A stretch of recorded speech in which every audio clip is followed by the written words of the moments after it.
సౌలు యేసుప్రభుని ఒక మాట అడిగాడు. ఏమంటే నీవెవడవు ఏమని అడిగాడు? యేసుప్రభు ఏమన్నాడు? సౌలా సౌలా నీవేళ నన్ను హింసిస్తున్నావు అని అంటే సౌలు ఏమన్నాడు?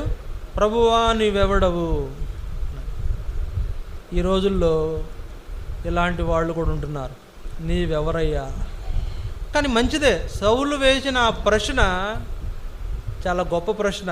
ప్రభువా నీవెవడవు, ఆ ప్రశ్న వేసిన దానికి గాను సౌలు చాలా గొప్ప క్రయం చెల్లించాల్సి వచ్చింది.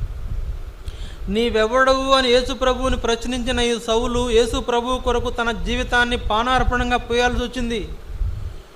ఆ సంఘ క్షేమాన్ని అడ్డుకుంటున్నాడు, సంఘ అభివృద్ధిని అడ్డుకుంటున్న ఈ సౌలునే పౌలుగా మార్చి తన సాధనంగా మార్చి దేవుడు మరలా వాళ్ళ మీదకి ప్రయోగించి ఎక్కడ పడిందో అక్కడ మళ్ళీ సంఘాన్ని లేపి ఆయన దాన్ని కట్టడం కొనసాగిస్తూ వచ్చినాడు. అందుకే సౌలును ఏర్పాటు చేసుకుంటూ వచ్చాడు. సౌలును ఏర్పాటు చేసుకుని పౌలుగా మార్చి తన సాధనంగా దేవుడు వాడుకుంటూ వచ్చాడు.